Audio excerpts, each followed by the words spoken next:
Well, hello to my subscribers. I am running Looking for Raid Finder. I'm doing the Shek'zeer fights. Currently, I'm on Lord Mel'Jarak, and this is pre-recorded video as I'm currently narrating. And my dog just shook off some kind of bug. That's kind of gross. Basically, Lord Mel'Jarak, it's not exactly a tank and spank fight. I've done this 100 times with my hunter. It's a lot different for range than it is for melee. By the way, I'm very late and it's very tiring. I'm very tired, but I figured I would get one of these done and throw it up on my Let's Play channel. But basically, this fight, you've got healers and you've got ads that can one-shot healers and DPS. What you want to do overall, at least for the Looking for Raid strategy, and I'm going to be reading this straight from Wildhead. But the tank split ads in the boss. If you've got a person willing to throw on a tank set and play third team for this fight, it can be helpful. The groups of ads share health pools based on their type.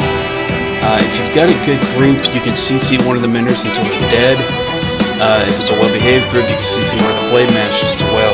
The blade masters are the ones that can one-shot DPS or healers.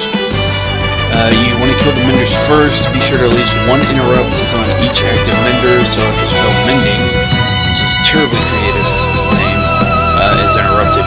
If it's successfully cast, Mending allows all of the ads to regain 5% health. While they're up, you can mass dispel the ads and boss to keep quickening, which is a haste plus damage buff at a minimum. Some mages can also spell steal. You want to kill the Blade Masters second, kill the Amber Trappers third if you must, but it's better to leave them up. The Amber Trappers will trap random players into Amber. You can use crowd control escape abilities to get out of it. But throughout, anyone available should be breaking Amber prisons. It only takes a right click to do it, but each player can only break a prison once every 15 seconds. Toward the end of the fight, the boss throws wind bombs at players. Just don't step on them and you'll be fine. Why do we bother with ads at all? Well, each group killed increases damage to the boss by 33%, so it's not wasted DPS. They're also putting a fair amount of raid damage, buffing the other ads and boss, and generally being a pain in the butt. Killing the menders is damage neutral, as it's effectively done 25% to the boss and removes a dangerous enemy buff from the fight. Killing the Blade Masters requires a bit of extra damage during the fight, as it effectively does an additional 15% damage to the boss. It saves a lot of healing on one-shot of players and is worth the trouble.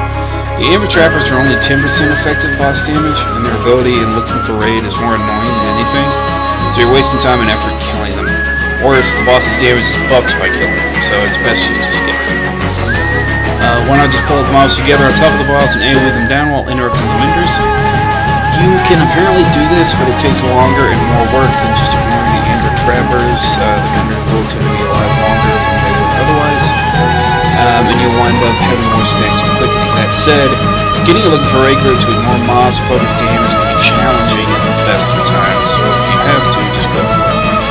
Here's your TLDR: kill menders, interrupt mending, and mass dispel, spell steal, etc. mobs and boss, remove stacking buff, kill blade masters, kill boss. Break amber prisons with a right click, and don't step on the wind bombs. So overall, it's a fun fight. It's just getting the damn ads down that can be pretty annoying. But the fight overall is pretty awesome. I like the setup on it. I like how the ads contribute to the boss and everything else. Although I'm gonna have some music playing in the background, you might notice there's no game audio. I don't know what went wrong with the recording, but it didn't record the in-game audio. I don't know why. It's really weird. So this may be kind of boring. And this video is about 35 minutes long, so if you are not going to stick around, it's totally understandable. It's basically just going to be me rambling for the next half hour, and then after this, I'm going to bed. Dang tired. I had a long day today. A long day at work, a lot of stuff going on. This weekend, I'm going to be driving down to Longview, Texas to visit my sister and see my niece that I haven't seen in a long time, and go hang out with them, kind of get away for a bit. But other than that, it was just a tiring day, and it's going to be a long weekend too. Got to get up early Friday, get my truck registered. I drive a 2000 Dodge Dakota. and since moving up from Texas, I haven't been able to register it here in Arkansas. I got pulled over, I got given a warning, and I finally just said, you know what, I can't do this anymore, I don't want to get a ticket. So I drove around for about a month without registering my truck in Arkansas, and I just don't want to get $200-300 fine for not doing that. So I've been driving another truck for the moment. It belongs to my future father-in-law. It's a great truck, pretty decent on gas too, in town anyway. I'm not really sure how it is on the highway. But, yeah, just gotta get the truck registered. This mic, this is the Turtle Beach headset I'm gonna be buying soon. I've actually borrowed it from work, and it's pretty nice. It's very snug in the ears. This is a long fight. Probably one of the longest in the current tier of rating. I'm a big fan of the Shek'zeer. It's different when it comes to melee. Again, I'm used to range, so I'm just pretty much sitting back and face rolling across the keyboard of my hunter, which is my primary class. But my monk, I just recently got to 90. I got him finally to 470 item level. I've been able to, this is the first time I'm running him through, looking for raid at this content level, which is about midway currently, pre-patch 5.4, which I can't wait for 5.4 because they're adding some great stuff to it. Okay, that was a turtle software here, I hope it's catching nothing. But, yeah, 5.4 looks great. I can't wait till you're able to train with DPS, tanking, healing. We're adding that feature to it. New arenas, random arenas, which is going to be cool. You don't have to have a team anymore. I love healing arenas on my paladin. I've done it for a long time. I have a female dwarf paladin. I don't have her at level 90 yet, but I'm going to work on her. I wanted to get the monk to 90 and really get him up there and get him going. We did lose a few people this raid. A couple of people died. Didn't wipe, which is good. Looking for raid, if you don't wipe, it's a very good run. Can't say the same for normal raids. You usually wipe, at least in my experience, 3 or 4 times on a boss you're not aware of. I am a looking for raid junkie for the most part. I'm in it a lot just because I'm not a part of the primary guild like I used to be. I used to have my own guild actually. I've ran a couple, one Horde 7 and one Alliance side. They're pretty productive. They went into old friends of mine followed me from Horde over to Alliance. They haven't been on in a while, but I hope they're doing alright. One of my previous guildies actually was diagnosed with cancer and had just recently been putting a clear on it. So I was glad to hear that. She's a great player and deserves some good things in her life. Deserves a good life overall.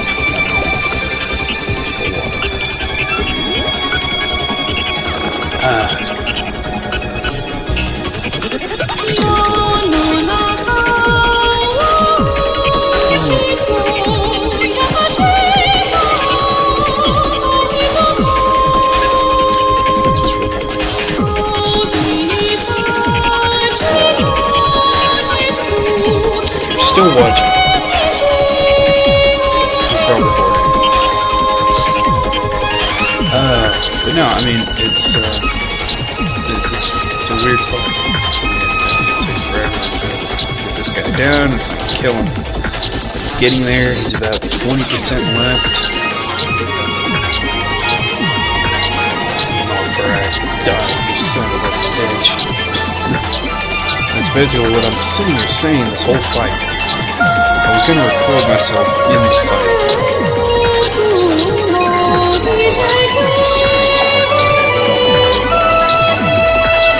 It'll be the sickest video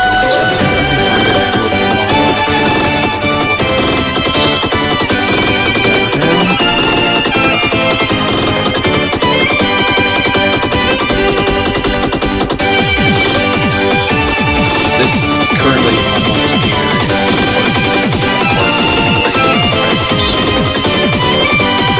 It is kind of cheap to do it that way.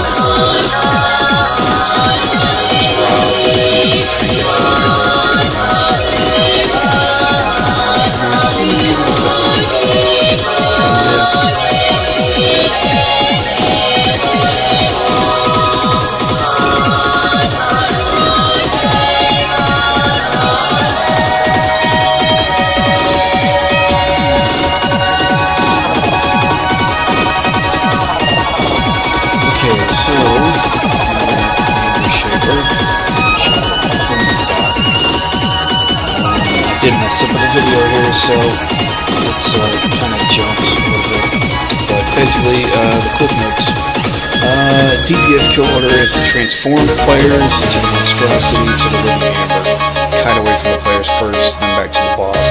Don't blow cooldowns until phase 3. Obviously with phase 3 it means there's different phases. There's 3 phases to be exact. Phase 1, you want to focus DPS and transform players.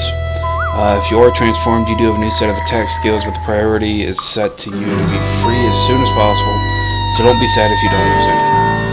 Living Amber adds explode and hurt the raid upon death, so kite and kill away from players. If your player and you see one being kited toward you, move out of the way. And you want to avoid the beams, which is the Amber scalpel attack. Phase 2, the same things go on as phase 1. The new addition is the large add, known as the Amber monstrosity. You'll see it's a big freakish fucking thing that will take up half your screen. Regardless on what is going down, DPS priority is on freeing transformed players. Amber monstrosity soaks up damage to the boss when no players need freeing, focus DPS on. And then phase 3 kicks in once the Amber monstrosity is down. You want to go ahead and blow your cooldowns. The boss buffs himself. He causes an AoE which increases the frequency of players getting transformed. You want to burn them quickly, so the transformed players, they want to soak up the pool as well, but only soaked in the last phase. That's pretty much it. That's the bare basics to it. By the way, this should begin streaming a while ago. But I found this a fun fight just because, kind of like some Glitch King stuff, when you got transformed or you got to get into a monstrosity of some sort, you could just pick up the liquid and beat the boss with their own gift. Some of the comments from this fight is really funny too. Feels so to accept this gift that I'm giving her or something. I found that kind of fun the first time I heard it. There's your Amber monstrosity. Again, big freakish fucking thing. The biggest ad I've seen in a fight is definitely Garlod. Garlod's a very, very, very big bug. Yeah, one of the first fights in this raid 2. I actually ended up finding out pheromones for the first time tonight. I never even got pheromones on my hunter as many times as I've done it. I got it on my own, and that was fun because I had no idea what to do. But if you do get pheromones on Garlon, be sure that you're not turning the boss a whole lot, and that you're not running really fast, but stay on the outside of the fight because it's going to concentrate on you. You also may die too because you do take a lot of damage with the pheromone active. So keep in mind for future reference. They did do a great job with the graphics on this fight. I really like the overflow of the lava on Amber as it were. It's just really cool. I get transforming all over the place. It's fun. But again, just basically I was kind of hitting on the balls and keep telling me to watch my arm. So I'm not sure how to do that. But again, overall, it's a fun fight. This guy, I think it's supposed to stop me.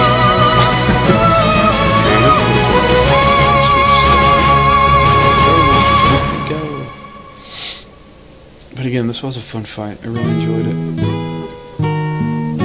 First time I did it, it kind of freaked me out because the Amber monstrosity came out of nowhere, and I was like, "Oh God, what did we do? What kind of hell have we unleashed?" So that was fun. By the way, that's a jump in the video because I'm using Bandicam. Bandicam only limits me to 10 minutes per capture, and so basically while I'm playing and recording, I got to keep an eye on the clock. That's with the free version. Of course, I could buy it for like $35 and have unlimited time. But I don't have $35 because I'm a poor gamer. Well, average gamer, I guess. After the monstrosity finally goes down is when I get transformed. And again, it's interesting. You get like 4 new skills. You can hit the boss. You can eat amber. You can something else as well. You get a 5th that you're able to free yourself. I think you got to get the bar filled up from what I noticed in the fight.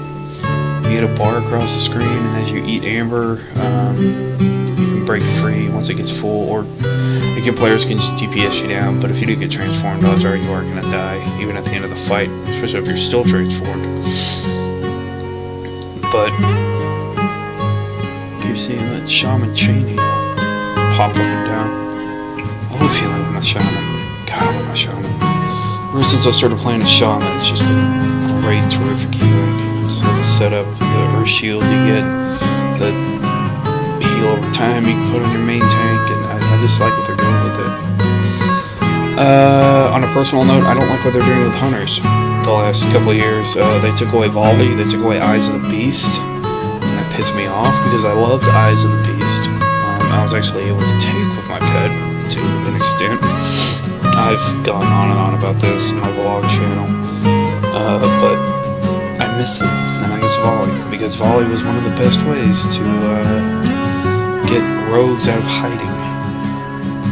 I miss it dearly. I even tried to start a forum on the Blizzard forums to get people to read it and sign it, and had about 30, 40 people.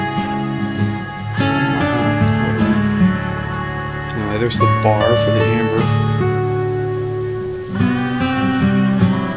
All the shiny elementals.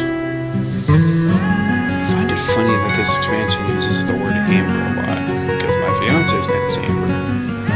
So, in essence, while I'm playing the game, Amber is always with me.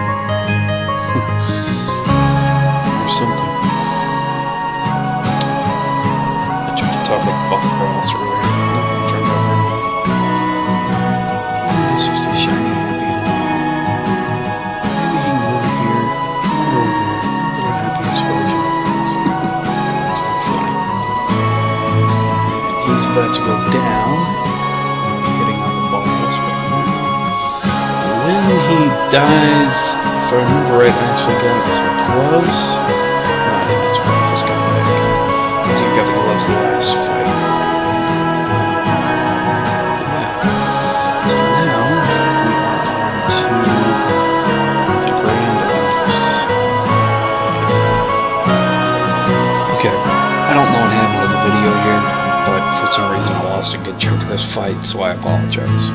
But basically what's going on here is this is a 4-phase fight. If we're looking for raid, phase 1 you just want to kill the boss, phase 2 basically just kill all the ads, she'll retreat, summoning more ads, just kill them, burn them down. Phase 3 you want to kill the boss more, there could be more ads. Usually you'll only get about 2 rounds of ads. If you have a bad group that's not burning fast enough, you might get some more ads. So if you do, just burn them down. Phase 4 is kind of a problem. She does take 50% of everybody's health with attacks, so you don't want to stand in front of her, because she does a big damage and a big AoE fear.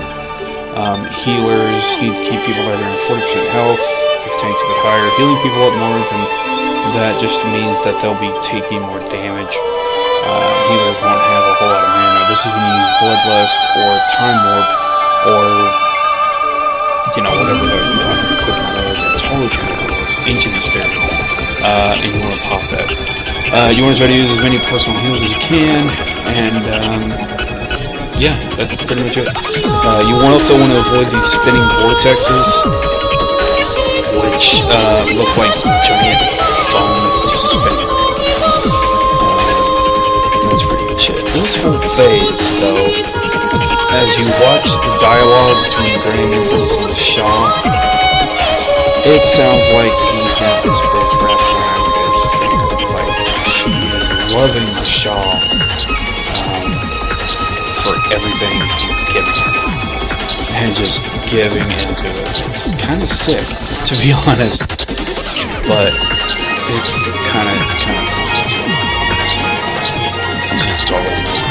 She's talking. Yes, kill them. Yes, master. Never understood.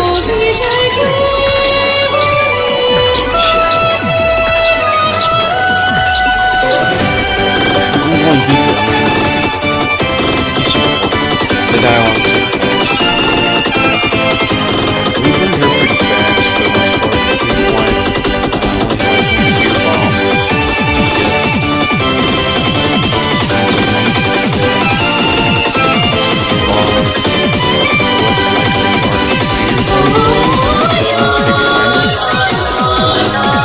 put it here right and turns it around towards you.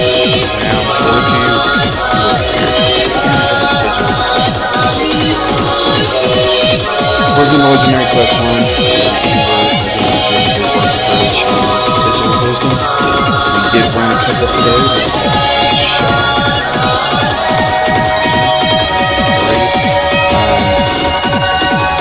Yeah, she's been waiting for one sigil account. She keeps getting sigil of wisdom. She keeps getting sigil account. She currently has 15 sigils. Well, thanks for watching. Be sure to like, subscribe, and comment.